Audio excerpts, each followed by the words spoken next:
Hello students, SSC GSG के channel पे आप सभी का स्वागत है।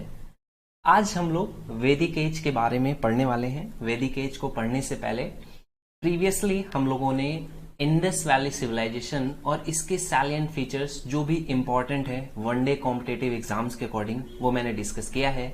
अगर आपने नहीं देखा तो इस वीडियो के नीचे डिस्क्रिप्शन बॉक्स में एक लिंक मैंने प्रोवाइड करी है जिसके थ्रू आप उसको जाकर के देख सकते हैं। ये एंशिएंट हिस्ट्री की सीरीज का लेक्चर 2 होने वाला है जिसमें हम लोग प्री वैदिक एंड पोस्ट वैदिक पीरियड के बारे में पढ़ेंगे एंड सो ऑन। मैं 9 वीडियोस में एंशिएंट हिस्ट्री को पूरा का पूरा कंप्लीट करने वाला हूं। प्रीवियस इसके पहले कि हम पढ़ना स्टार्ट करें, आपको ऑब्जेक्टिव्स पता होने चाहिए कि हम लोग ये जब पढ़ लेंगे तो क्या क्या बातें हम लोगों को पता चल जाएगी, कौन सी इंपॉर्टेंट चीजें हैं जिनका हम आंसर कर पाएंगे। तो यहाँ पर हम लोग डिस्कस करेंगे वैदिक टेक्स्ट के बारे में, आर्यंस की लोकेशन के बारे में, कहाँ से आए थे, माइग्रेट कहाँ से किए थे, टाइम पीरियड्स के बारे में, उनके रीजन्स में कहाँ से कहाँ चेंजेस आए थे, क्या क्या इम्पैक्ट रहा, किस तरह से आयरन इम्प्लीमेंट्स आए या किस तरह से चीजें स्टार्ट हुई इनसे रिलेटेड, और उनकी सबसे important economical, social, religious and political structures के बारे में हम लोग डिस्कशन करेंगे। तो ये सारी चीजों को आप अच्छे से समझ पाएंगे after studying this lesson. Okay, so previous lecture में मैंने आपको एंशिएंट इंडिया को बताया था कि प्री हिस्टोरिक यानी जब से हमें प्रमाण नहीं मिलते हैं तब से लेकर के AD 700 तक हम एंशिएंट इंडिया इसको मानते हैं, एंशिएंट हिस्ट्री इसे पढ़ते हैं। और इसमें मैंने आपको बताया था फ्रॉम नोमैड्स या गैदरर्स या हंटर्स से जब वो पैलियोलिथिक एज में फायर का आविष्कार उन्होंने कर लिया, फिर पहिए का आविष्कार कर लिया, है ना, और एक जगह से दूसरी जगह किस तरह से मूव करने लगे, एग्रीकल्चर स्टार्ट हुआ, और उसके बाद चैल्कोलिथिक पीरियड, एंड देन मैंने आपको यहां पर बोला था कि ये वीडियो मैं आपको नेक्स्ट में बताऊंगा आयरन एज के बारे में। तो आयरन एज इसे ही वैदिक पीरियड भी बोलते हैं। रीजन उसका ये है कि वैदिक पीरियड में ही आयरन का यूज स्टार्ट हो गया था। कई लोग इसे डार्क एज भी बोलते हैं क्योंकि यहाँ पर डार्क मेटल का यूज होता था। आयरन के साथ जो भी मिक्स प्रोडक्ट्स बनाए जाते थे, मिक्स किया जाता था मेटल्स को, वो डार्क कलर हो जाता था। इस वजह से इसको डार्क एज भी कहीं कहीं पर बोला जाता है। ठीक है, तो हम लोग आयरन एज इसको पढ़ेंगे और वैदिक पीरियड को ही आयरन पीरियड या आयरन एज भी बोलते हैं क्योंकि इन दोनों का टाइम काफी सिमिलर है, काफी मैच करता है। ठीक है, तो वैदिक पीरियड का जो टाइम है वो 1500 BC से लेकर के 600 BC तक है। ठीक है, तो ये आपका टाइम पीरियड है जिसको कि हम लोग विस्तार से अच्छे से पढ़ने वाले हैं। ठीक है, तो यहां पर स्टार्ट होता है। सबसे बेसिक चीज जो आपके मन में आनी चाहिए कि इसको वैदिक पीरियड या वैदिक सिविलाइजेशन क्यों बोलते हैं। तो उसका सीधा सा आंसर निकल करके आता है बेटा, रीजन उसका सिंपल सा है, क्योंकि जो भी हमें जानकारी मिली है वो कहीं पर खोदने पर नहीं मिली, इंडस वैली के आसपास खोद करके नहीं निकला। ये सारी इंफॉर्मेशन हमें वेदों से मिली है। जो 4 वेद हैं उनसे हमें सारी इंफॉर्मेशन मिली, इसीलिए हम लोग इसे वैदिक सिविलाइजेशन बोलते हैं। पहली बात समझ में आ गई। दूसरी बात स्टार्ट होती है कि भाई अगर आर्यंस यहां पर पहले से नहीं रहते थे तो कहां पे रहते थे। तो ये मैक्स म्यूलर साहब है ना, जिनकी दाढ़ी आपको दिख रही है अजीब सी, इन्होंने ऐसा कहा कि सेंट्रल एशिया से आए थे घूम फिर करके। तो इस बात का कोई प्रूफ तो होगा, ऐसे सपने में देखकर नहीं बोला होगा। तो प्रूफ उन्होंने इसका बताया कि ये देखो, ये सेंट्रल एशिया है ना, ये पार्ट इसको सेंट्रल एशिया बोलते हैं। और यहां सेंट्रल एशिया में ही एक देश है जिसका नाम है टर्की, उसमें भी एशिया माइनर, ये एक लोकेशन पर कुछ इंस्क्रिप्शंस मिले हैं। कुछ ये इंस्क्रिप्शन कुछ इस तरह से जो आप देख पा रहे हो ना, ये इंस्क्रिप्शन मिला, और इसमें पता है क्या लिखा हुआ है, इसमें गॉड्स के, गॉडेसेस के नाम लिखे हुए हैं। कौन कौन से गॉडेस के नाम लिखे हैं, कौन से गॉड्स के नाम लिखे हैं? इंद्र, वरुण, मित्र और नासत्याज। और ये सारे जो गॉड्स हैं ये वेदों में भी लिखा गया है इनके बारे में। तो इस तरह से पता चलता है, इस तरह से अंदाजा लगता है कि जो मैक्स मूलर कह रहे हैं सही कह रहे होंगे। ठीक है, तो ये सारी चीजें क्योंकि हमें वेदों से रिलेट करते हुए मिलती हैं तो ये बात हम लोग एग्री कर जाते हैं। तो लोकेशन का अंदाजा तो लग गया। अब किसी ने पूछा कि सर यहीं क्यों आकर के रहे थे, तो वेदों में एक टर्म आता है सप्त सिंधु। अब इस टर्म को आपको ध्यान रखना, थोड़ी सी देर बाद मैं इस पे फिर से आऊंगा। सप्त सिंधु ये नाम आता है, और सप्त सिंधु जो नाम वेदों में आता है वो अगर हम गेस करें तो कहां पर है? एकमात्र ऐसा प्लेस है जहां पर 7 नदियां बहती थी, और वो कौन सा प्लेस है? इंडिया और पाकिस्तान का ये जो बॉर्डर एरिया, ये वाले एरिया को सप्त सिंधु कहा जा सकता है, क्योंकि यहां पर इंडस मेन रिवर और इसकी जो हेल्पिंग रिवर्स हैं कौन कौन सी हैं? झेलम, चेनाब, रावी, सतलज, ब्यास। ये 5 रिवर्स जो इसकी ट्रिब्यूटरीज बोलेंगे आप, ये 5 रिवर्स इसकी क्या है? हेल्पिंग रिवर्स हो गई। और ये सरस्वती, तो इंडस और सरस्वती 2 मेन रिवर्स और इनकी 5 ट्रिब्यूटरीज के साथ ये 7 नदियों का जो प्लेस था ना, इस जगह पर आए। और क्योंकि आपको पता है कि जो भी सिविलाइजेशन है वो किसी रिवर के पास में अच्छे से फ्लरिश कर सकती है, पालन पोषण अपना कर सकती है अच्छे से, क्योंकि रिवर है, जंगल होंगे, सारी चीजें वहां पर उपलब्ध हो जाती हैं। तो ये जो रीजन था जो कि बोला गया कि भाई यहां पर आए, तो ये समझ में आता है कि ये रीजन जो था वो परफेक्ट था, है ना। इंडिया और पाकिस्तान के बीच का ये रीजन जहां पर 7 रिवर्स बह रही थी। तो इनिशियली यहां पर आर्यंस आकर के रहने लगे और वैदिक कल्चर स्टार्ट हुआ यहां पर, ठीक है। तो ये यहां तक बात समझ में आ गई। अब हम लोग वैदिक कल्चर, क्योंकि सब कुछ पता चलता है वेदों से, वैदिक लिटरेचर से, तो बहुत अच्छे से इसको हम लोग समझते हैं। वैदिक लिटरेचर को मोटा मोटा आप 2 पार्ट्स में डिवाइड कर सकते हैं। फर्स्ट वन विल बी श्रुति, यानी कि सुनने पर। दूसरा है स्मृति, जो चीजें आपको याद रह गई, ठीक है। तो श्रुति और स्मृति मेनली डिवाइड करोगे। श्रुति में 4 पार्ट आएंगे और सब कुछ इंपॉर्टेंट या रिलेटेड होगा वेदास से। तो वेदों को ही संहिता भी बोला जाता है, ठीक है, जहां पर चीजें समाहित हैं, संहिता या संहिता, ठीक है। और वेद हैं, वेदों का वैसे लिटरल मीनिंग क्या होता है? नॉलेज, ज्ञान। तो आपने कहा वेद है, वेदों से रिलेटेड आरण्यकाज, ब्राह्मणाज और उपनिषद, ये 4 पार्ट जिन्हें श्रुति में डिवाइड किया। स्मृति में वेदांगास, क्योंकि वेदों का ये अंग है तो वेदांगास, ठीक है। और सूत्रास, ये सूत्रास भी वेदांगास एक ही बात है। देन आता है उपवेदास, देन धर्म शास्त्रास, पुराणास, महाकाव्यास और सदर्शन। मैंने एक वीडियो में आपको वेदों से रिलेटेड स्पेसिफिक नॉलेज दी थी, यहां पर मैं फिर से वो चीजें डिस्क्राइब करूंगा ताकि थोड़ा सा आपका रिवीजन भी हो जाए और आपको याद भी रहे।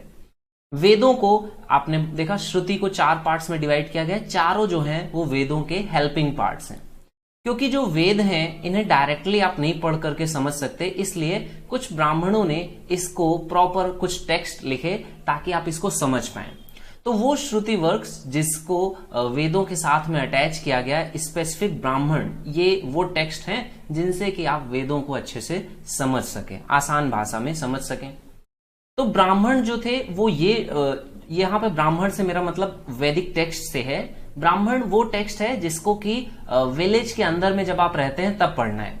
लेकिन अरण्यकाज, अरण्यकाज का मतलब क्या होता है? अरण्य मतलब क्या होता है?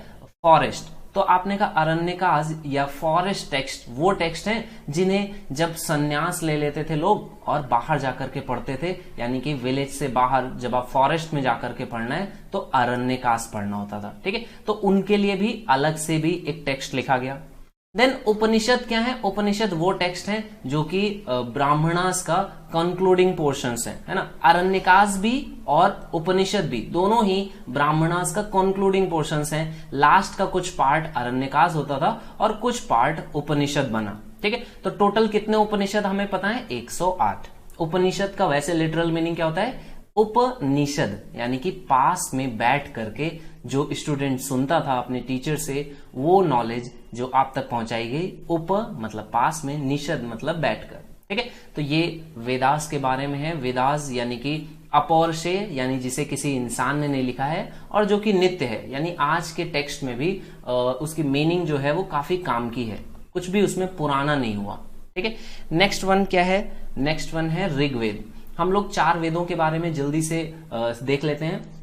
ऋग्वेद 1700 BC सबसे फर्स्ट टेस्टमेंट ऑफ मैनकाइंड, जिसको कि ओल्डेस्ट रिलीजियस टेक्स्ट भी बोलते हैं। इसमें 1028 हिम्स हैं और टोटल 10,500 वर्सेस हैं।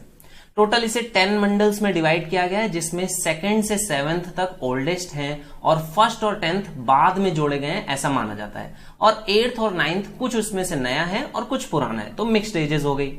जो 2nd और 7th तक है जो कि पुराना है, इसको बोलते हैं गोत्र या वंश मंडल या कुल ग्रंथ भी इसको बोलते हैं। इसमें सब कुछ वंश से रिलेटेड चीजें बातें कही गई। गायत्री मंत्र 3rd मंडल में है, ठीक है। 10th मंडल में पुरुष सूक्त में, पुरुष का एक जो सूक्त है, ये जो सूक्ति है पुरुष सूक्ति, इसमें वर्ण सिस्टम के बारे में बहुत अच्छी से जानकारी मिलती है। ठीक है, तो ये 10th मंडल में है, इसी वजह से आप इसको समझोगे कि 10th मंडल कब है, बाद में ऐड किया गया। इसका थोड़ा सा रोल अभी मैं थोड़ी देर बाद आपको सिखाऊंगा। नेक्स्ट वन इज नासदीय सूक्त, जिसमें बताया गया किस तरह से ओरिजिन हुआ यूनिवर्स का। मैंने बताया 2 ऋषि हैं यहां पर, मेन जो है ऐत्रेय और कौस्तिकी। तो कौस्तिकी जो है ये दोनों ब्राह्मणाज हैं और इन्हीं के नाम पर ही अरण्यकाज और इन्हीं के नाम पे उपनिषद भी है। हर एक वेद का एक उपवेदा होगा, तो ऋग्वेद का उपवेदा क्या है, आयुर्वेदा है। सामवेद जैसा कि यहां पर सिंबल से दिख रहा है, सॉन्ग से रिलेटेड है, तो सामवेद पूरा का पूरा जो है कैसा है, पोएट्रिकल फॉर्म में है, पूरा का पूरा सॉन्ग के फॉर्म में है, म्यूजिकल फॉर्म में है। और ये इंडिया का जो ओल्डेस्ट म्यूजिक से रिलेटेड आप टेक्स्ट भी इसको मान सकते हो। ठीक है, और इंडियन म्यूजिक जो भी है वो इसी से बना है, ऐसा भी हम कह सकते हैं। तो साम का मतलब होता है टू ब्रिंग पीस, यानी शांत कर देना, कि कोई भी आपका देवता है अगर वो नाराज हो गया है तो उसे किस तरह से आप शांत करेंगे, तो उसके लिए सामवेद था। ऋग्वेद को बोला जाता था कि किसी भी देवता को बुलाने के लिए जो ऋग्वेद है उसमें हिम्स हैं। ठीक है, और वैसे हिम्स क्या है, the knowledge of versus hymns in praise, यानी कि जब आप देवता की तारीफ करोगे तो देवता आ जाएगा, और अगर वो आया लेकिन गुस्से में है तो उसे ब्रिंग टू पीस, यानी कि शांत कर लो। आगे जब वो भी जो भी अपने काम है उनको कराने के लिए नेक्स्ट वेदों में बातें कही गई हैं। देखो सामवेद में जो भी है 1549 वर्सेस, उसमें से ऑलमोस्ट जो चीजें हैं वो ऋग्वेद से ही ली गई हैं, उन्हीं का ही म्यूजिकल फॉर्म है। तो इसमें सिर्फ और सिर्फ 75 न्यू या स्पेसिफिक जो सामवेद से रिलेटेड हैं वो वर्सेस हैं, बाकी सारी की सारी ऋग्वेद की है। ये बात आपको ध्यान रखनी है। जो ब्राह्मण इसको पढ़ते थे, क्योंकि सब नहीं पढ़ सकते हैं भाई, है ना, तो उद्गात्रीज उन्हें बोला जाता था, क्योंकि म्यूजिकल फॉर्म में है ना, तो सभी नहीं पढ़ सकते, तो उन ब्राह्मणों को, स्पेशल क्लास को उद्गात्रीज ऐसा कहा जाता था। ठीक है, और इसमें देखो अरण्यकाज जो है या इनके जो उपनिषद हैं वो भी सभी नाम किससे आएंगे, ब्राह्मणा से। तो कौन कौन से ब्राह्मण आपको ध्यान रखना है, पंचविश और षड्विंश, है ना, पंचविश और षड्विंश यही जो है ना, और इसके साथ सॉरी ये 2 तो है ही है, छंदोग्य और जैमिनीय, ये 2 इंपॉर्टेंट है। छंदोग्य और जैमिनीय यही अरण्यकाज भी है, और छंदोग्य और जैमिनीय यही उपनिषद भी है। ठीक है, देखो बहुत जरूरी नहीं है कि स्पेसिफिक क्वेश्चन पूछ ले, लेकिन एक बार भी आप पढ़ लोगे ना तो आपके पास 4 ऑप्शंस रहेंगे, आप गलत नहीं करोगे। तो एक बार आप पूरा रीड कर लो, बस मेरे साथ में 40-50 मिनट्स अगर आप पूरा वीडियो देख लेते हैं तो आपको एक एक पॉइंट जो कि लिस्टेंट में है या किसी भी अच्छी बुक में है वो आपको मिल जाएगा। इसके बाद क्या आता है, गंधर्व वेद का जो गंधर्व वेद है ये सामवेद का उपवेदा है, और गंधर्व वेदों में बहुत सारे रिलेटेड टू म्यूजिक, डांस और ड्रामा, है ना, बहुत सारी ट्रीटीज हैं, जिसकी वजह से इसको ये ज्यादा इंपॉर्टेंट हो जाता है इंडियन म्यूजिक के लिए भी। ठीक है, third one is Yajurveda. Yajurveda में सारा सैक्रिफाइसल या रिचुअल से रिलेटेड बातें हैं। तो यजु का मतलब ही होता है, क्या होता है, किस तरह से वर्शिप के रिचुअल करना। ठीक है, यजु का मतलब होता है वर्शिप, तो यजु वेद जिसमें किस तरह से आपको देवता की वर्शिप करनी है, रिचुअल्स किस तरह से करने हैं उनके बारे में दिया गया है। यजुर्वेदा 2 पार्ट्स में डिवाइड होता है, कृष्ण यजुर्वेदा और शुक्ल यजुर्वेदा, और इसमें बोथ है, वर्सेस भी हैं और प्रोज भी है। आप पोएट्रिकल फॉर्म में भी है और प्रोज फॉर्म में भी है। ठीक है, शतपथ और तैत्रीय ये 2 इसके इंपॉर्टेंट ब्राह्मण हैं, जिसमें शतपथ सबसे ओल्डेस्ट और सबसे लार्जेस्ट ब्राह्मण भी है। बहुत सारी चीजें जो हम लोग आगे पढ़ेंगे वो शतपथ से रिलेटेड है। ठीक है, तो शतपथ और तैत्रीय 2 ब्राह्मण हो गए, और यही नाम होगा किसका, अरण्यकाज का भी और उपनिषद का भी। अब जो बृहदरण्यक है, बृहदरण्यक जो है वो तैत्रीय अरण्यक और बृहदरण्यक है ना, ये अरण्यक किससे रिलेटेड है, यजुर्वेद से। और जो बृहदरण्यक है वो सबसे ज्यादा इंपॉर्टेंट अरण्यक है। इसको भी आपको ध्यान रखना है कि आपसे पूछा जा सकता है कि सबसे इंपॉर्टेंट अरण्यक कौन सा है, तो बृहदरण्यक है। ठीक है, यजुर्वेद का उपवेदा कौन सा है, धनुर्वेदा है। अथर्ववेदा जो है उसको मैजिकल फॉर्मूले की बुक कहा जाता है, और अथर्ववेदा में चार्म्स एंड स्पेल्स हैं जिससे कि बीमारियों या बुरी शक्तियों को भगाया जा सके। ठीक है, इसमें कोई अरण्यकाज नहीं है, इसमें ब्राह्मण तो हैं, गोपथ जो हैं वो इसके ब्राह्मण हैं, लेकिन इनका कंक्लूडिंग पोर्शन को अरण्यकाज नहीं नाम दिया गया है। लेकिन यहां पर उपनिषद जरूर है, और 3 उपनिषद बहुत इंपॉर्टेंट है। कौन कौन से, प्रश्न, मुंडक और मांडुक्य। जिसमें से कि मुंडक उपनिषद, जिसे हिंदी में मुंडकोपनिषद बोलते हैं, मुंडकोपनिषद से ही सत्यमेव जयते जो इंडिया का मोटो है वो यहीं से आता है। ठीक है, और अथर्ववेद का जो उपवेद है वो कौन सा है? शिल्प वेदा या अर्थवेदा भी इसको बोलते हैं। ठीक है, तो ये वेदों के बारे में आपने पढ़ लिया। अब श्रुति आपका कंप्लीट हो गया। स्मृति में देखो, स्मृति में 6 पार्ट्स हैं। क्या क्या हैं? वेदांगाज, सूत्राज या फिर स्मृति है, महाकाव्याज, पुराणाज, उपवेदाज और सदर्शन। तो ये इनमें से क्या क्या इंपॉर्टेंट है, कैसे कैसे पढ़ना है, सब चीजें मैं आपको बताता हूं। देखो, वेदांगाज यानी वेदों का जो एंड है या जो सूत्राज हैं, इसमें 6 हैं जो इंपॉर्टेंट है। क्या क्या है? शिक्षा, छंदस, व्याकरण, निरुक्ता, कल्पसूत्र और ज्योतिष। ठीक है, तो ये इंपॉर्टेंट है, कल्पसूत्र और ज्योतिष। अब इसमें किसके बारे में दिखा गया है? फोनेटिक्स यानी बोलने का एक्सेंट, उससे रिलेटेड है। छांदस में मैट्रिक्स है, आपने चांदा जरूर यूज किया होगा बचपन में ज्योमेट्री में। व्याकरण यानी कि ग्रामर, जो सबसे पुरानी व्याकरण है, जिसे अष्टाध्यायी यानी पाणिनि द्वारा जो लिखी है, ये ओल्डेस्ट ग्रामर भी यहीं से मिलती है। निरुक्ता में एटिमोलॉजी है, कोई भी वर्ड जो है या डिफिकल्ट वर्ड्स का कलेक्शन वो निरुक्ता में रहता है। कल्पसूत्र यानी रिचुअल्स, जो कि किस तरह से कोई भी प्रोसीजर है, चाहे वो शादी हो, बच्चे का जन्म है ना, डेथ है, तो क्या क्या रिचुअल्स करने हैं, ये कल्पसूत्र में मिलता है। और ज्योतिष में आपको पता है एस्ट्रोनॉमी से रिलेटेड चीजें यहां पर लिखी गई थी। ठीक है, तो ये नाम थोड़ा सा भले ही मुश्किल होंगे, लेकिन उनका मीनिंग जो है वो इंपॉर्टेंट है ना। तो ये वेदांगाज है, वेदों का जो एंड पार्ट है या वेदों का जो अंग है जो कि इंपॉर्टेंट है। ठीक है, इसके बाद आती है स्मृतियां। तो स्मृति मतलब क्या है? जो भी किसी भी व्यक्ति ने जो भी चीजें याद रखी हैं, जो भी स्मृति में है, उसके अकॉर्डिंग जो उसने लिखा। तो इंपॉर्टेंट 3 स्मृतियां हैं जो ज्यादा इंपॉर्टेंट है, दैट इज मनुस्मृति, नारद स्मृति और याज्ञवल्क्य स्मृति। इसके अलावा जो उतना ज्यादा इंपॉर्टेंट नहीं है लेकिन आपको याद रखना है, पाराशर स्मृति, बृहस्पति स्मृति और कात्यायन स्मृति। ठीक है, ये सिर्फ नॉलेज के लिए है, ताकि आपको पता भी होना चाहिए। थोड़ा फिगर्स हैं, आपको देखिए, याद रखने में भी आसानी रहेगी। ठीक है, नेक्स्ट वन जो महाकाव्य हैं, 2 इंपॉर्टेंट है, महाभारत और रामायण, जो कि आपने बचपन में कई बार स्कूल के क्वेश्चंस में महाभारत लिखी है, तो इसके बारे में ज्यादा बताने की जरूरत नहीं है, आपको पता है। नेक्स्ट वन इज पुराण। तो पुराणों के बारे में देखिए, 18 पुराण है। ठीक है, 18 पुराणों में सबसे इंपॉर्टेंट है मत्स्य पुराण। मत्स्य पुराण में भगवान विष्णु के किस तरह से उन्होंने मछली का अवतार लिया है, इसके बारे में बताया गया है। तो ये पुराण सारे इंपॉर्टेंट हैं। अग्नि, ब्रह्म, भागवत, ब्रह्मांड, गरुण और ब्रह्मवैवर्ता, ये सारे लिखे हुए हैं, आप वीडियो को पॉज करके देख सकते हो। Next one is Vedas and Upavedas. तो हर एक वेद से रिलेटेड उपवेद मैंने आपको पहले ही बताया, रिवीजन कर लो।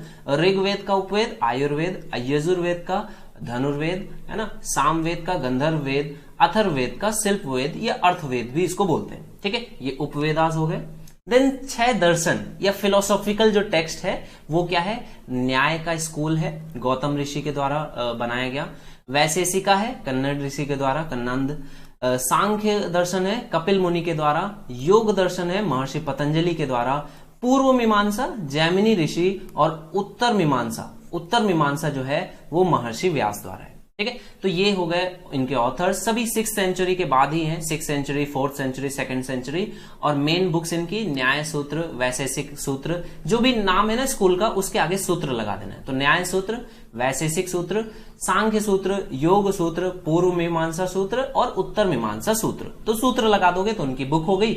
ऑथर जो है वो इंपॉर्टेंट है, आप देख लो एक बार, याद हो जाएगा। सांख्य दर्शन कपिल मुनि, ये पूछा गया है क्वेश्चन में। योग दर्शन किसने लिखा? महर्षि पतंजलि, ये आप बाबा रामदेव से भी ध्यान रखते हो, है ना। तो ये 6 दर्शन हो गए। अब मैंने आपको सप्त सिंधु पे छोड़ा था कि सेंट्रल एशिया से कैसे वो लोग घूमते फिरते आ गए। कहां पर आ गए? सप्त सिंधु। सप्त सिंधु में कौन कौन सी रिवर्स हैं? तो देखो, ये ऋग्वेदिक जो टेक्स्ट हैं, ऋग्वेद में इनके नाम जो मिलते हैं ना, ये थोड़ा सा अलग है। जो आज हम लोग जानते हैं वैसा नाम नहीं लिखा है। झेलम के बारे में झेलम नहीं लिखा, वितास्ता लिखा। चैनब को चैनब नहीं, आशिकानी लिखा। विपस, ब्यास को विपस लिखा। रवि को परुषणी और सतलज को सुतु आद्री लिखा गया। ठीक है, तो ये आपको समझना है कि ये 7 रिवर कौन कौन सी हैं। सिंधु को सबसे बड़ी रिवर या सबसे ज्यादा बार जो नाम यूज किया गया वो सिंधु का है ऋग्वेद में, ये भी क्वेश्चन पूछ सकता है। और इसके बाद सबसे पायस, सबसे पवित्र रिवर कौन सी है? सरस्वती है। और ये पांचों इसके ट्रिब्यूटरीज, तो टोटल कितनी हो गई? 7 रिवर्स हो गई। तो आपको थोड़ा सा जियोग्राफिकल आइडिया भी हो रहा है कि सेंट्रल एशिया से होते हुए कहां पर आ गए। ठीक है, अब देखो यहां तक आ तो गए, अब आपको पढ़ना है इसका जियोग्राफिकल एरिया। तो देखो यहां पर कैसे पता चलेगा एग्जैक्ट एरिया कहां पर है? तो ऋग्वेद में 2 नाम आते हैं, कौन कौन से? हिमवंत और मुजवंत। हिमवंत यानी कि हिमालय और मुजवंत यानी कि हिंदुकुश। हिंदुकुश की पहाड़ियां और हिमालय की पहाड़ियां ये यहां कहीं पर ही हैं, अफगानिस्तान की जो बॉर्डर है वहां पर हिंदुकुश की पहाड़ियां हैं, और हिमालय आपको पता है पूरा का पूरा नॉर्दर्न हमारा हिमालय है।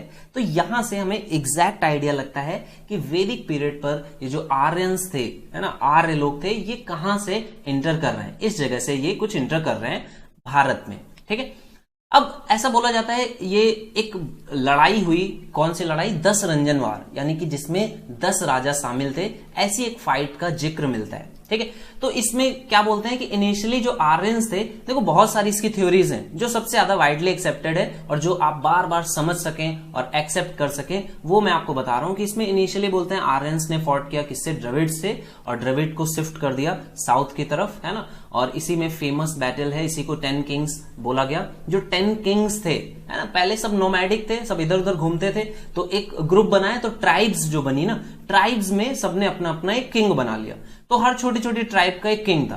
तो इस तरह से भारत नाम की एक ट्राइब थी, भारत नाम की, तो भारत नाम के ट्राइब के जो किंग थे और अदर 10 ट्राइब्स थे, तो इनमें फाइट हो रही थी, है ना, तो इनमें फाइट हुई, और इसको इंडोनेशियन वॉर भी बोलते हैं, जिसमें दोनों ही तरफ का नुकसान हुआ है ना। तो भारत ट्राइब जो थी वो किंग सुदास इसको लड़ रहे थे और बहुत ही महान थे।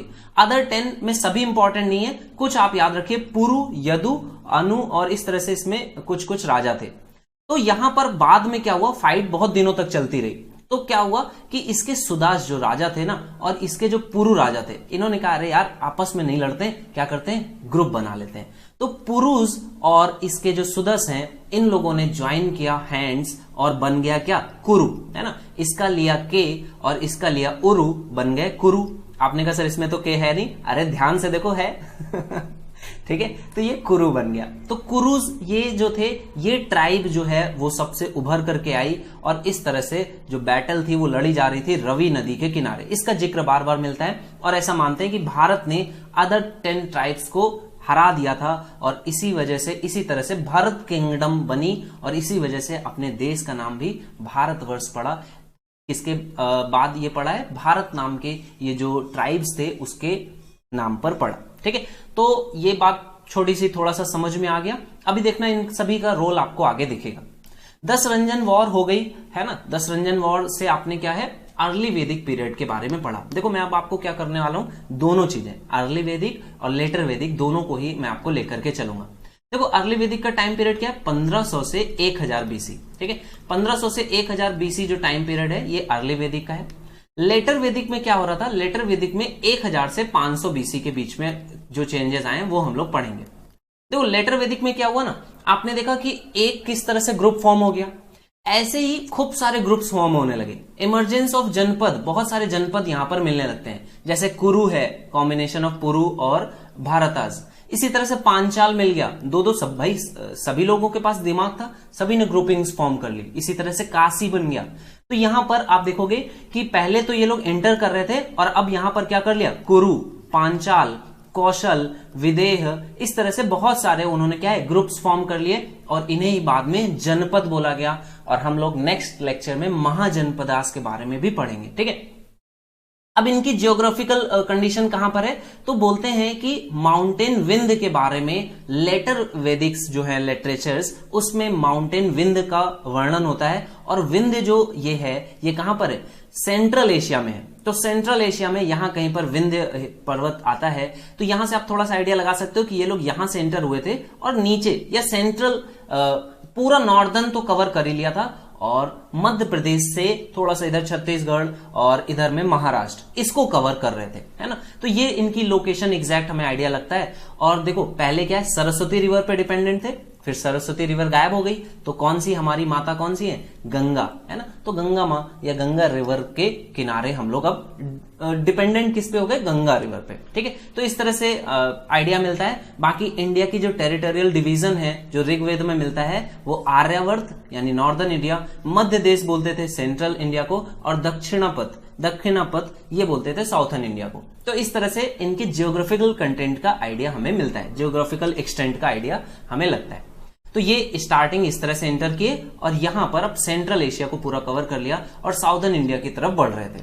देखो कभी भी आप वैदिक लिटरेचर या वैदिक पीरियड के बारे में पढ़ रहे हो, इंडस वैली के बारे में आपने पढ़ा, आगे आप मौर्यन और बहुत सारे चीजों के बारे में पढ़ोगे, हमेशा याद रखिए इन 5 पॉइंट्स पे थोड़ा सा अपने माइंड में जगह बनाइए। जियोग्राफिकल एक्सटेंट क्या है, पॉलिटिकल वहां पर राजनीति क्या चल रही है, कौन राजा है, किस तरह से वो काम कर रहा है, इकोनॉमिकल कंडीशन क्या है, कॉइन्स कैसे चल रहे हैं या फिर पैसे का लेन देन कैसा है, व्यापार कैसा है, रिलीजन क्या है, और सोसाइटी कैसी है, और स्टेटस ऑफ वीमेन। ये 5 पॉइंट्स अगर आप ध्यान रखेंगे तो कुछ भी आप पढ़ोगे बड़े आसानी से हो जाएगा। तो सबसे पहले जियोग्राफिकल पार्ट हम लोगों ने पढ़ लिया, आ जाते हैं अब पॉलिटिकल पार्ट पे। पॉलिटिकल पार्ट देखो बहुत ही बोरिंग होता है, मुझे खुद बहुत बोरिंग लगता है, तो मैं आपको बहुत शॉर्ट में इसको समझाता हूं। देखो एक फैमिली जो होती है ना वो बेस होता है, चाहे वो पॉलिटिकल लाइफ हो या सोशल लाइफ, क्योंकि अगर वोट देने जाना है राजनीति में तो भी एक घर से ही लोग जाते हैं और सोसाइटी को बनाने वाले भी लोग घर से ही होते हैं। तो फैमिली जिसको कि ऋग्वेदा में बोला गया कुल से मिलकर के बनता था ग्राम से विश से बनता था जन, और जन से बनते हैं राष्ट्र। तो इन सभी का जो हेड है वो कुल का कुलप, ग्राम का ग्रामीणी, और विश का विशपति, जन का गोप या गोपति, और राष्ट्र का जो होता था वो राष्ट्र का होता था राजन। ये कब है, अर्ली वैदिक पीरियड में मैंने आपको बताया, ठीक है। अब इसके बाद देखो अर्ली वैदिक पीरियड की मैं आपको कंडीशन समझाता हूं कि यहां पर जो राजा है ना वो जनरली उच्च कुल का है, यानी कि ब्राह्मण आप बोल सकते हो, ठीक है। लेकिन राजा के पास कुछ खास पावर नहीं है, राजा डेस्पॉट नहीं हो सकता, यानी कि अपने मन मर्जी का नहीं कर सकता। क्यों?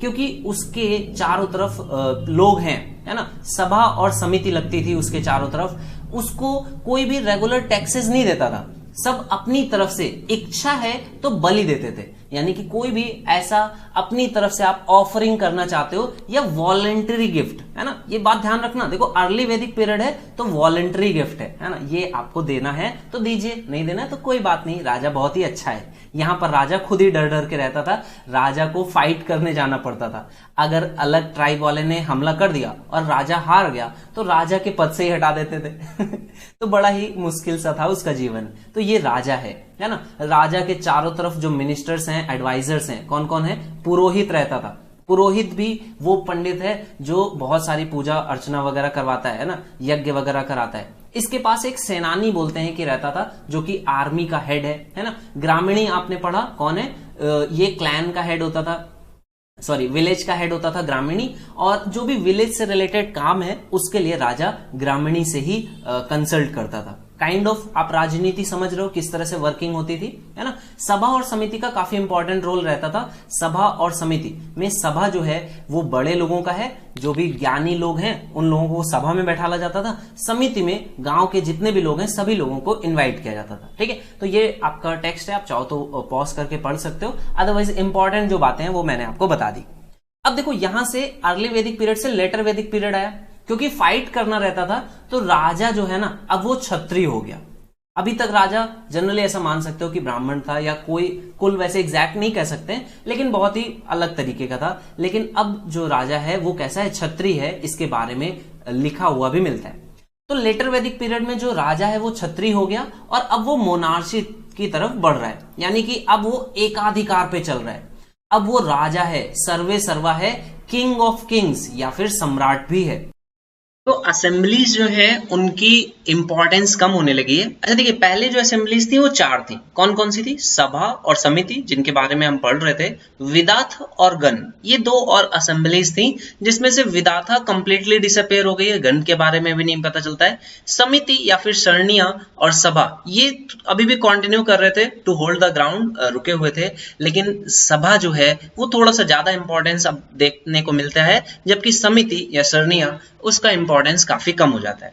देखो, एक और इंपॉर्टेंट चीज है, जो सभा है अब उसमें सिर्फ और सिर्फ चीफ यानी बड़े लोग और रिच नोबल्स यहां पर देखने को मिलते हैं। विमेन अब अलाउड नहीं है, जबकि पहले अलाउड थी। ठीक है, अब सभा जो है वो डोमिनेट करी जाती है बाय नोबल्स एंड ब्राह्मणस, और यहाँ पर अब विमेन नहीं आती हैं, जबकि अर्ली वैदिक पीरियड में सभा और समिति दोनों में ही विमेन जा सकती थी। ठीक है, तो राष्ट्र टर्म यहाँ पर देखने को मिलता है, इससे पहले नहीं मिलता था। जो राजन्यास है ना ऋग्वैदिक पीरियड के, वो अब क्षत्रिय हो गए। जैसा कि मैंने आपको बताया कि पहले क्षत्रिय टर्म नहीं यूज है, पहले कहीं भी वर्ण में डिवीजन नहीं कहा गया है, लेकिन लेटर वैदिक पीरियड में बोला जाता है कि जो राजा हैं वो क्या है? क्षत्रिय हैं। ठीक है, इसके साथ ही साथ देखो 2 इंपॉर्टेंट चीजें और हैं। मैंने आपको बताया था बाली पैसे, जो पहले गिफ्ट था वो कैसा था?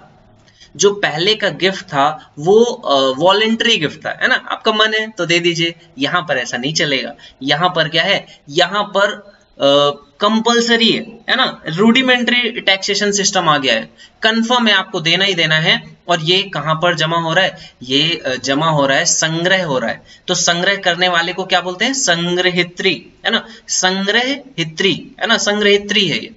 और इसके साथ साथ ये तो टैक्सेस का ट्रेजर जो है, ट्रेजरार है, उसको बोलते हैं। और एक टैक्स सिस्टम जो अलाउ किया गया था उसको बोला गया था बाली। तो आपका वॉलेंट्री गिफ्ट हो गया, आप देना चाहो तो दो, लेकिन अब आप जो भी कमाते हो उसमें से एक भाग, है ना, एक भाग आप अलग निकालोगे जो कि देना ही देना है।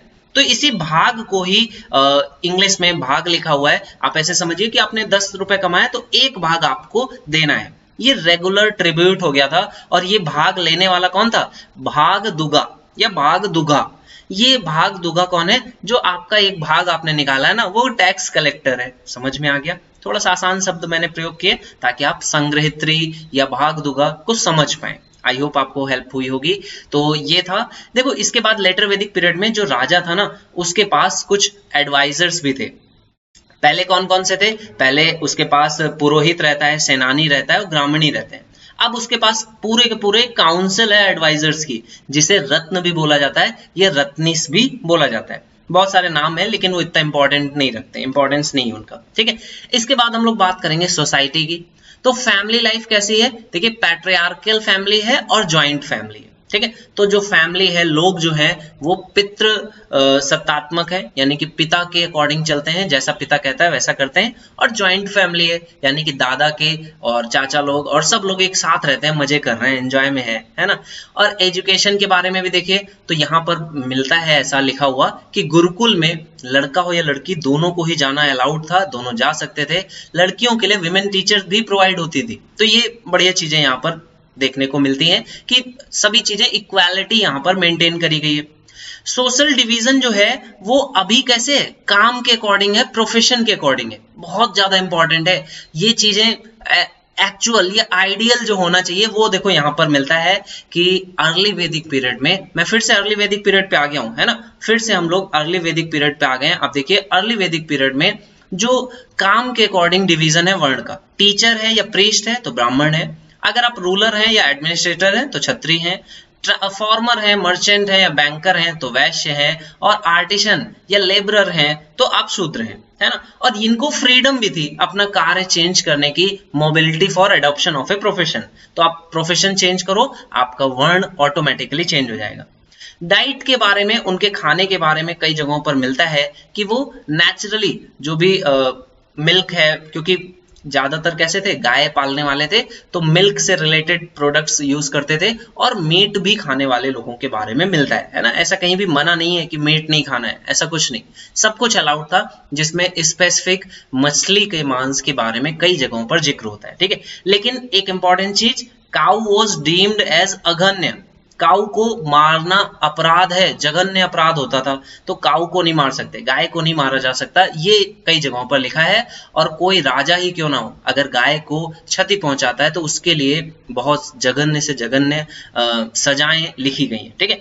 तो एक और चीज यहाँ पर मिलती है सोसाइटी के बारे में कि जो भी फादर की प्रॉपर्टी है वो सन को मिल जाती थी। और एक इंपॉर्टेंट चीज जिससे कि पता चलता है अर्ली वैदिक पीरियड में जो स्त्रियों की स्थिति वो काफी अच्छी थी, पढ़ने को मिल रहा है, पहली चीज। और दूसरी चीज, अगर विडो है तो सी कैन मैरी अगेन, वो फिर से शादी कर सकती है, ठीक है। एंटरटेनमेंट के लिए दारू वगैरह का था रोल, है ना, गैम्बलिंग करते थे। और ड्रिंक वगैरह भी सोम करके ड्रिंक थी, है ना, सोम करके ड्रिंक है जो कि प्रोवाइड करी जाती थी। तो ये एंटरटेनमेंट वगैरह के लिए भी चीजें हैं। फाइट्स ऑफ एनिमल देखने और उनकी रेसेस भी होती थी, ठीक है। और कॉमन डांस होता था, मतलब विमेन भी पार्टिसिपेट करती थी मेन के साथ, तो both men and women can dance also. तो देखिए कितना बढ़िया है। अब लेटर वैदिक पीरियड जो कि अच्छा नहीं है वो आ जाता है। तो लेटर वैदिक पीरियड में क्या क्या है? लेटर वैदिक पीरियड में जो सोशल डिवीजन है वो वर्ण सिस्टम अब कास्ट बेसिस पे हो गया है, यानी कि जिस कुल में आपने जन्म लिया अब वही आपकी कास्ट होगी, आप उसको चेंज नहीं कर सकते, है ना। यहाँ पर गोत्र का सिस्टम आ गया है, क्लैन अपेयर हो गए हैं, ठीक है। यहाँ पर 4 आपके आश्रम डिवाइड कर दिए गए, बचपन से 25 ब्रह्मचर्य, गृहस्थ, वानप्रस्थ। वानप्रस्थ का मतलब वनप्रस्थ, वन की तरफ जाना है और संन्यास लेना है। तो ये 100 साल में इस तरह से आपको 4 काम करने, और ये करने क्यों है? ताकि आप 4 पुरुषार्थ पा सकें। कौन कौन सा? धर्म, अर्थ, काम और मोक्ष। इनके बारे में वर्णन कहां पर है? जबल उपनिषद में वर्णन किया जाता है। यहाँ पर जो स्टेटस ऑफ वुमेन है वो थोड़ा सा डिक्लाइन कर गया है। बच्ची का जन्म लेना बोला जाता था कि अच्छा नहीं है, है ना, और वुमेन को पढ़ाई करने से रोक दिया गया, पॉलिटिकल असेंबलीज में नहीं जा सकती हैं। तो ये लेटर वैदिक पीरियड है जहां पर ये चेंजेस देखने को मिलते हैं। हालांकि यहाँ पर भी याज्ञवल्क और गार्गी संवाद जो है, जो कि बृहदारण्यक मैंने आपको बताया मोस्ट इंपॉर्टेंट है, उसमें ये संवाद मिलता है जिससे कि पता चलता है कि कुछ वुमेन इस स्टेज पे भी बहुत अच्छा हायर लेवल का एजुकेशन पा रही हैं और संवाद भी कर रही हैं। यहाँ पर बेसिकली याज्ञवल्क को, जो उसको माना जाता था कि अजेय है, जिससे कोई बहस में जीत नहीं सकता, संवाद में जीत नहीं सकता, वहां पर भी गार्गी ने उसे वेदों से रिलेटेड ही संवाद में हराया भी था, है ना। तो ये काफी इंपॉर्टेंट है, इनके बारे में आप पढ़िएगा अगर आपको टाइम मिलता है तो। और यहाँ पर लेटर वैदिक पीरियड जो है इसमें काफी कर्म कांड और काफी चीजें आ गई हैं। तो यहाँ पर 16 संस्कारों के बारे में भी मिलता है और 8 तरह के विवाह के बारे में भी मिलता है। तो इनको आप पढ़िएगा। ब्रह्म, दैव, आर्ष और प्रजापति ये विवाह अच्छे माने गए, और असुर, गंधर्व, राक्षस या पैशाच ये विवाह बुरे माने गए, ठीक है। तो इनके बारे में आप पढ़िए। 16 संस्कारों के बारे में पढ़िए क्या क्या है। गर्भाधान से लेकर के पुंसवन, सीमंतोन्नयन, जातकर्म, नामकरण, निष्क्रमण, अन्नप्राशन, मुंडन, विद्यारंभ, कर्णवेद, उपनयन या यज्ञोपवेद, वेदारंभ, केशांत, समावर्तन, विवाह और अंत्येष्टि। विवाह के बाद सीधे अंत्येष्टि है। अंत्येष्टि मतलब मृत्यु के समय पर जो भी कार्य करने हैं उन संस्कारों के बारे में यहाँ पर वर्णन मिलता है, ठीक है। तो 8 तरह की मैरिज है, इनके बारे में भी आप पढ़िएगा। नेक्स्ट आता है रिलीजन। तो रिलीजन जो है अर्ली वैदिक पीरियड में कैसा था? जो भी नेचर में दिखता है ना वो सारा रिलीजन माना, उन्हीं सभी को देवी देवता मान लिया गया। तो नेचर में आप क्या क्या देखते हो? वही चीजें हैं। देखो, टेरेस्ट्रियल गॉड्स को 3 पार्ट्स में डिवाइड कर दिया गया। जो पृथ्वी पर हैं स्थानीय उनको टेरेस्ट्रियल, जो आकाश में या हवा में है उन्हें बोला गया अंतरिक्ष स्थानम, यानी कि एरियल या हवा में रहने वाले, इंटरमीडिएट भी बोल सकते हो इनको। और जो दिखते नहीं है, बहुत दूर हैं, सेलेस्टियल, है ना। सेलेस्टियल आप बॉडीज पढ़ते हैं ज्योग्राफी में, तो इनको द्युस्थान, इन 3 पार्ट्स में डिवाइड किया गया। तो पृथ्वी, अग्नि, सोम, बृहस्पति, रिवर ये सारे क्या है? टेरेस्ट्रियल गॉड्स हो गए। इंद्र और रुद्र, वायु ये क्या हो गए? एरियल गॉड्स हो गए। और द्याऊ और वरुण, मित्र, सूर्य, सावित्री, पूषाण ये कौन से हो गए? सेलेस्टियल गॉड्स हो गए। तो सबसे इंपॉर्टेंट जो है इसमें इंद्र है, जिसका सबसे ज्यादा वर्णन आता है। सेकंड नंबर पे अग्नि या फायर, इनको सेकंड मोस्ट पॉपुलर डेटीज बोलते हैं। और थर्ड नंबर पे है वरुण, ठीक है। अदिति और उषा जो है वो फीमेल गॉडेसेस हैं, और कुछ गॉड जो कि इंपॉर्टेंट है उनमें रुद्र भी हैं, जो कि बाद में और इंपॉर्टेंस ले लेंगे, ठीक है। तो अर्ली वैदिक पीरियड में ये गॉड्स हैं। सोम जो है वो गॉड ऑफ प्लैंट्स हैं, है ना, तो सोम गॉड है। मोस्ट पॉपुलर ये डेटीज थे। अब देखो, सूर्य की जो वंदना है या सूर्य की जो पूजा है वो 5 पार्ट्स में करी जाती है। सूर्य बोलते हैं, सावित्री बोलते हैं, मित्र, पुषण और विष्णु। इसमें से जो ये सावित्री भगवान फॉर्म है ना सूर्य भगवान का, इन्हें ही डेडिकेटेड है गायत्री मंत्र। तो जो गायत्री मंत्र है जो कि 3rd मंडल में मिलता है ऋग्वेद के, वो किसको डेडिकेटेड है? भगवान सूर्य के 2nd फॉर्म यानी सावित्री फॉर्म को। ठीक है, तो कई बार आपको पूछा भी गया है क्वेश्चन कि गायत्री मंत्र किस देवी देवता को समर्पित है, तो आपका आंसर होगा सावित्री, और अगर सावित्री ऑप्शन में नहीं है तो आंसर होगा सूर्य। ठीक है, तो सूर्य के ही ये 5 फॉर्म्स हैं। अब गॉड जो है वो अपीयरेंस में तो वैसे ह्यूमंस जैसे दिखते हैं, है ना, अग्नि है तो नीचे अग्नि होगी और ऊपर में भगवान जैसे दिखेंगे।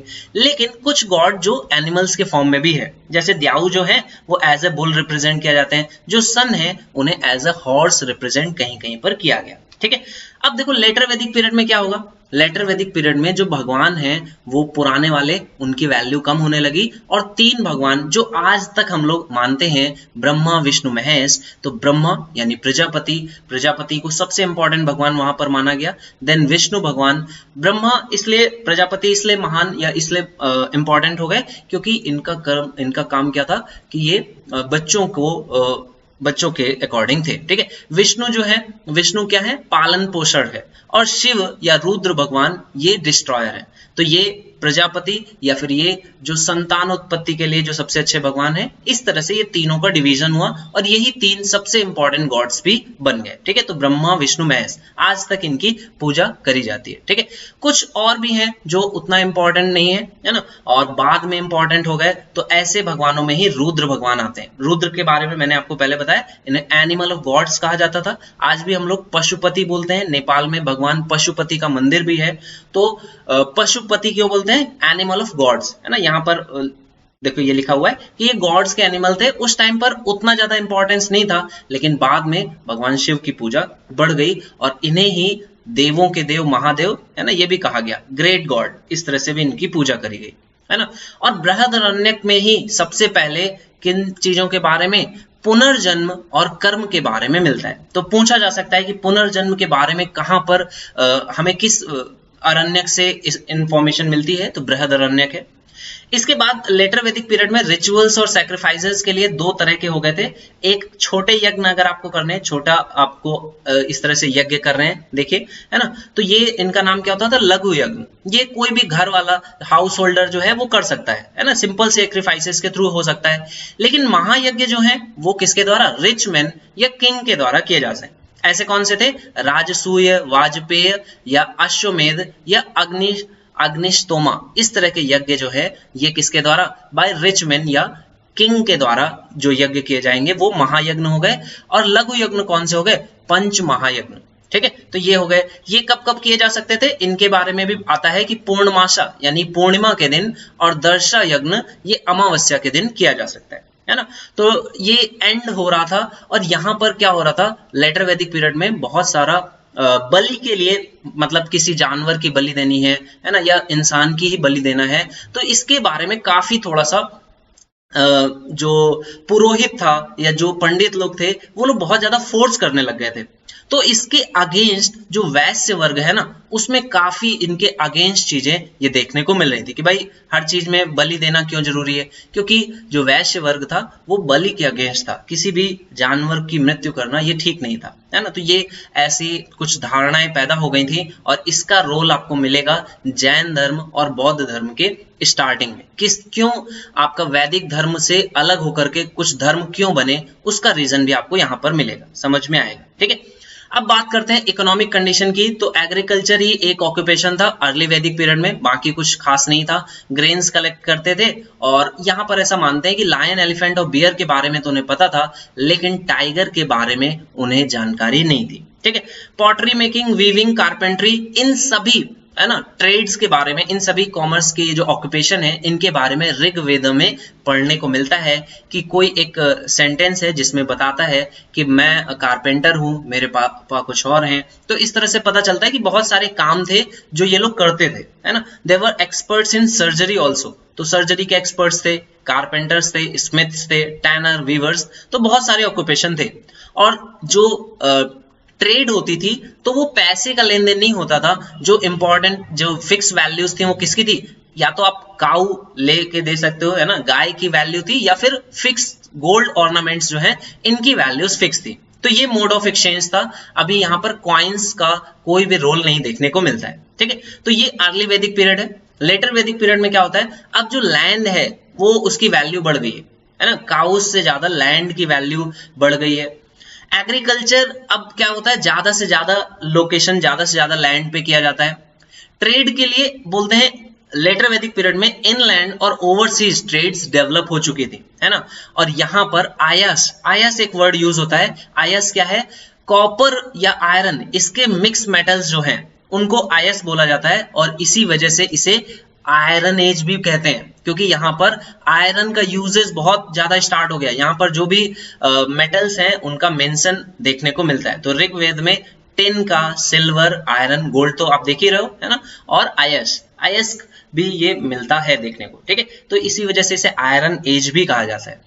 और यहाँ पर रेफरेंसेस बहुत सारे हैं, money lenders, chariot makers, dyers, weavers, barbers, है ना, goldsmiths, ironsmiths, washerman. तो ये बहुत सारे कार्य या कार्यकाज जो हो रहे हैं उनके बारे में देखने को मिलता है, ठीक है। तो यहाँ पर हम लोग एंड करेंगे इस सेशन को, और नेक्स्ट सेशन में हम लोग महाजनपदास के बारे में पढ़ेंगे। तो यहाँ पर जो भी इंपॉर्टेंट इंफॉर्मेशन थी वो जितने कम शब्दों में हो सकता था मैंने प्रयास किया कि आप तक पहुंचे, और थोड़ा सा आसान तरीके से आप चीजों को सीख पाए, ठीक है। तो प्लीज प्लीज प्लीज वीडियो को लाइक करना अगर आपको पसंद आया, और अपने फ्रेंड्स के साथ शेयर करिए। अब बताइए उन्हें कि यहाँ पर जो ल्यूसेंट की बुक है, कई बार पढ़ना बहुत मुश्किल होता है, और सिर्फ यहाँ पर ल्यूसेंट की बुक नहीं, मैंने बहुत सारे लगभग 10 से 12 ऑनलाइन सोर्सेज हैं, कुछ ऑफलाइन सोर्सेज हैं मिक्स, जिनसे मैंने जानकारी ली है, जो सही जानकारी है, जिसको सभी जगहों पर रेक्टिफाइड है, जो कि करेक्ट है, वो जानकारी मैं आपके साथ साझा कर रहा हूँ। और उसमें भी वो जो इंपॉर्टेंट है एग्जाम के अकॉर्डिंग,